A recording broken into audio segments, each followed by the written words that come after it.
মানুষ থাকবে আল্লাহর আইন থাকবে না, সেটা মানুষের আনুগত্য আল্লাহর প্রতি না, এটা শয়তানের প্রতি। আকামুস সালাত ওয়া আতাজ যাকাত ওয়া আতাউজ যাকাত ওয়া আমরু বিল মারুফ ওয়া নাহাউ আনিল মুনকার। আল্লাহ বলছেন যে আমি যদি এদেরকে নেতৃত্ব কর্তৃত্ব দান করি তাহলে চারটা কাজ করবে, চারটা কাজ।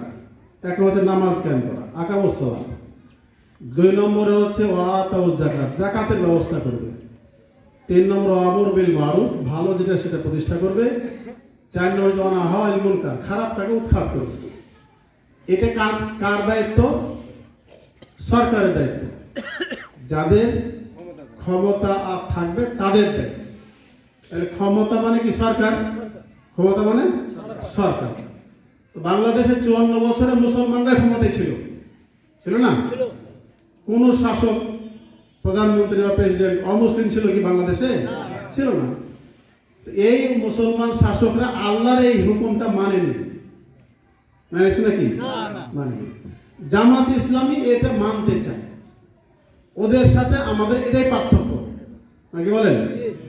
ওরা আল্লাহর হুকুম মানে না, রাষ্ট্রের ব্যাপারে আল্লাহর হুকুম মানতে রাজি না, যে না আমরা এগুলা ঝামেলা করবো না। অথচ আল্লাহর হুকুম শুধু ব্যক্তিগত জীবনে, মসজিদে আর মক্তবে আর মাদ্রাসাতে না, গোটা সমাজে থাকতে হবে। সকল জায়গাতে আল্লাহর হুকুম থাকতে হবে, আইন আদালতে, বিচারে, রাষ্ট্রে, সংসদে, যেখানে মানুষ থাকবে সেখানে আল্লাহর আইন থাকবে। কি বলেন, ঠিক না? এই জন্য তো আল্লাহ দুনিয়াতে মানুষকে পাঠিয়েছে, বিধান দিয়েছেন।